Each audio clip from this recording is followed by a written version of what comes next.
Hey guys, speaking human, this is Star Wars as seen by the troopers, aka the 51st Journal, with the epilogue included. Let's get to it, shall we? Again? Oh, we're on Geonosis. My first day as Attack a of the member Clones. of the 501st. It was hot, it was sandy, Chaotic. Nothing at all like the simulations on Camino. Of course, that's pretty much the way it was for all of us, wasn't it? All that breeding, all those years of training, it doesn't really prepare you for all the screaming or the blood, does it? Frankly, I'm still amazed we ever made it through the first hour. Never mind the first day. Incredibly, the 501st survived the crucible of Geonosis, emerging battle-hardened and ready for whatever the war would throw at us. In the waning months of the Clone Wars, the 501st faced missions critical to the agenda of Chancellor Palpatine. I'm sorry, I'm not going to say it. Ruins of Megiddo, our Jedi commander believed we had been sent to take out a droid energy collector.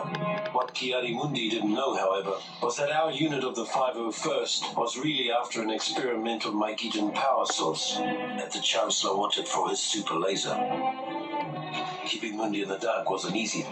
The Jedi had become increasingly wary of the Chancellor's doings, and were on the lookout for the slightest hint of treachery. Just like the rest of them, though, he never caught whiff of what was really going on, until it was far too late. The success of the mission on Megiddo was something of a revelation for the men of the 501st. Suddenly, we realized that the Jedi could be fooled. And if they could be fooled, they could be killed. Felicia. It's been said that the 501st got the best of the war. We also got the worst. Aunt Felicia the Seps dug their metal heels into the muck of that alien hellhole and dared the Republic to come in after them. So we did. Only to be met with the month after month of flesh-eating diseases, shrieking nocturnal predators, and other sights that haunt me to this day. Cut off and, for all we knew, abandoned by our superiors. Our only hope was Aayla Secura, our Jedi commander. Without her iron will, none of us would have come out of that mess with our sanity or our lives. When her death came, I hope it was quick. She earned that much. When the 501st was finally rotated out of Felucia, Aayla Secura made a point of seeing us off personally, calling us the bravest soldiers she'd ever seen. It's a good thing we were wearing helmets, because none of us could bear to look her in the eye. Coruscant, a desperate rescue. As the Clone Wars progressed, more and more ground-based legions found themselves pressed into space combat, including the fighting forces of the 501st. For months, every hour of our downtime was spent in the simulator, preparing for the time we would face our enemies from the cockpit of a 170. Finally, the day came to earn our wings. The CIS had staged a daring kidnapping of Chancellor Palpatine and was being escorted from Coruscant by a fleet of separatist ships. With only a few veteran pilots on planet, many of the 501st were pressed into service to drive off the Seps and buy time for a pair of Jedi Knights to rescue the Chancellor. After disabling the final capital ship, General Kenobi and Skywalker took advantage of the opportunity we'd created and rescued the Chancellor. Took all the credit, too. Kashyyyk, a line in the When the sand. Separatists' invasion of Kashyyyk caught the Republic flat-footed, a detachment of the 501st was sent in to stop the bleeding until reinforcements could arrive. When we arrived on Kashyyyk, things were just as bad as we feared. The droids had us outgunned, outmaneuvered, and outmanned by a 5-1 margin. What none of us had counted on was the Wookiees. We'd all heard the stories, of course, but we'd never fought next to them. Never seen them rip apart a droid with their bare hands. They were magnificent. Even so, it was still a suicide mission. At least it was until Master Yoda arrived. Then it became a battle. A winnable battle. With the timely arrival of Master Yoda, The 501st was able to hold the line against the Seps on Kashyyyk. We left as heroes. Years later, we returned As conquerors. Udapau, underground In our ambush. bones, we knew the war was almost over. The galaxy held its breath, waiting to see which side would make the final daring move. As fortune would have it, the Republic moved first. After the Chancellor informed the Jedi Council that General Grievous and the Sept leaders were hiding on Utapau, General Kenobi gathered an army large enough to capture 3 star systems. The Kenobi! orders reached the 501st. Our morale soared. For better or worse, this would be the beginning of the end. With the death of General Grievous at the hands of General Kenobi, the Utapau raid had broken the back of the Separatists. Under normal circumstances, it would have been a time for celebration. But our next orders put paid to those thoughts. Oh God. Coruscant, nightfall. Oh good God, okay. What I remember about the rise of the Empire is That's how quiet is it how was. quiet it was. During the waning hours of the Clone Wars, the 501st Legion was discreetly transferred back to Coruscant. It was a silent trip. We all knew what was about to happen, what we're about to do. Did we have any doubts? Any private traitorous thoughts? Perhaps, but no one said a word. Not on the flight to Coruscant, not when Order 66 came down, and not when we marched into the Jedi Temple. Not a word. Not a word.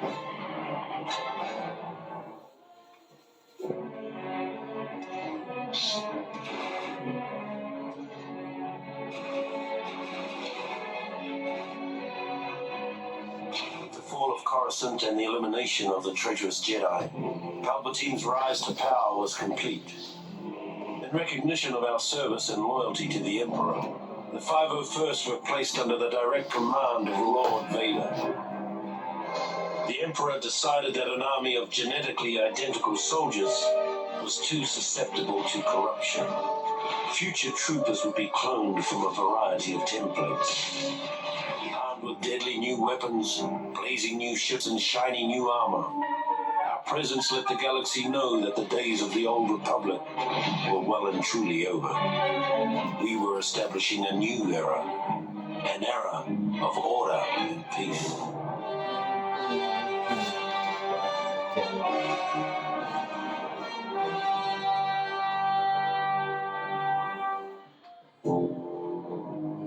Scarif, birth of the rebellion. By the time of the raid, the men of the 501st were starting to get a little sick of the so-called rebellion. In the past, we'd secretly enjoyed putting down a local insurrection or two.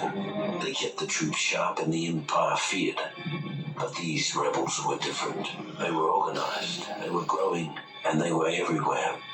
The raid was a perfect example of how things were starting to fall apart. We were supposed to go and wipe out a small band of rebels and recover some stolen Imperial plans on an encrypted holodisk. Before we knew it, we were nearly overrun by rebel forces, with the holodisk nowhere to be found. Even though the raid was only a partial success, we finally had a lead on the whereabouts of the Death Star plans, which suited the 501st just fine. With the information gathered, Vader concluded that the stolen plans had been given to Princess Leia Organa of Alderaan. We weren't surprised.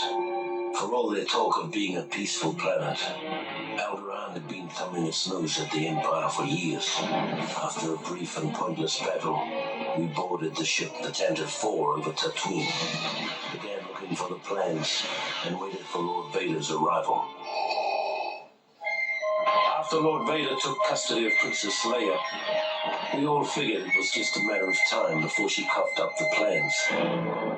Many of us had been unwilling witnesses to Vader's powers of persuasion in the past.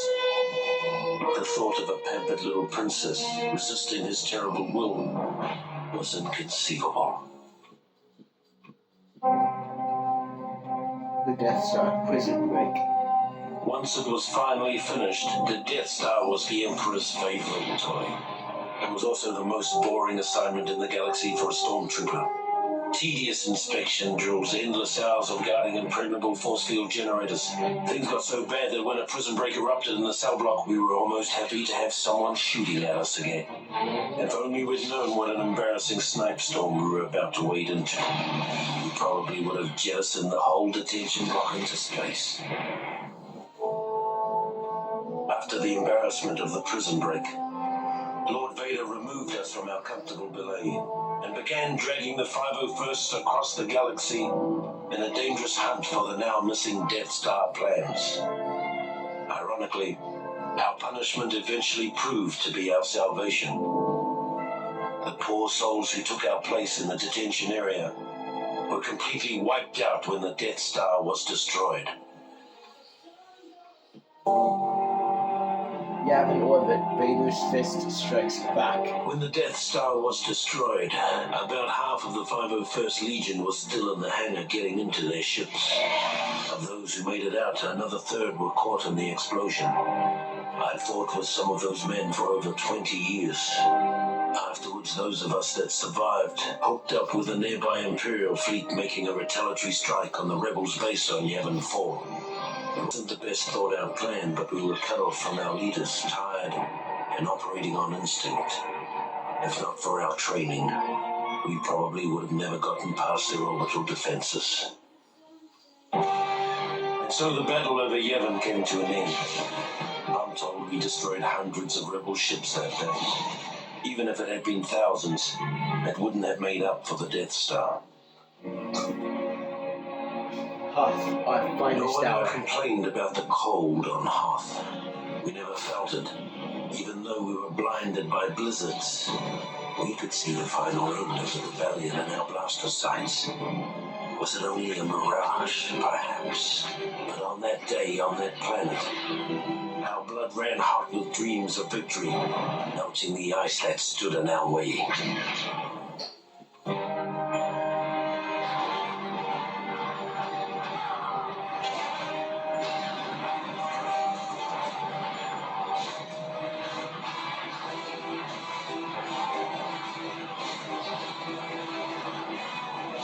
As the rebels fled, the 501st gathered around a burning bunker and let out a cheer that shook the stars.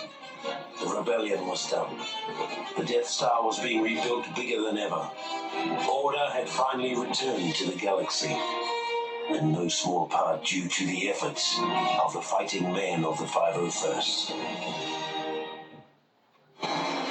Inferno Squad, Endor, in the ashes. Oh, this is Battlefront 2. Over 1 million people. So fast. Gone. Just like that. I still remember my last orders. The day the real war began. The Empire is evacuating Endor. Put back these rebels. It's simple. The Emperor underestimated the strength of our energy. And we paid the price. Someone told me once that rebellions are built on hate. And never stop. The Empire will change. Just like it did when we destroyed the first Death Star. We adapt or die.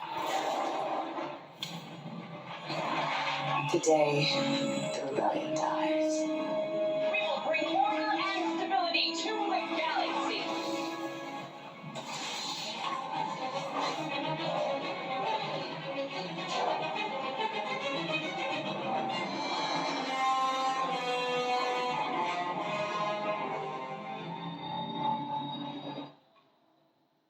Well, that's the reaction.